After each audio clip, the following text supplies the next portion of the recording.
says right in front of guy on their ball club. Go to the right. The Cubs, here's what he needs to do. He needs to go back to Venezuela, take a look at the scenery, and realize how damn lucky he is to have it as good as he does. Okay, because this guy is straight, joke. like you go to the and I think the Cubs are stuck with this guy. I really do.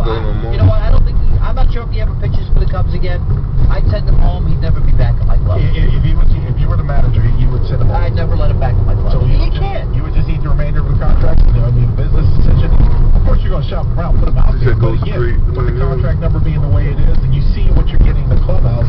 I mean, if you're a general manager on another team, you look at the importance of pitching. Well, he's not having all that great of a year, but he's shown promise in the past. He hasn't had a good year in 3 years. Okay. Let me say, one of the best games I've seen.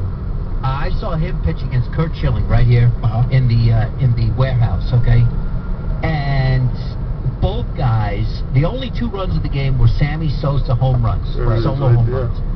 He had a no-hitter, I think, until like the 7th or 8th inning. And this guy had electric stuff. He's lost it.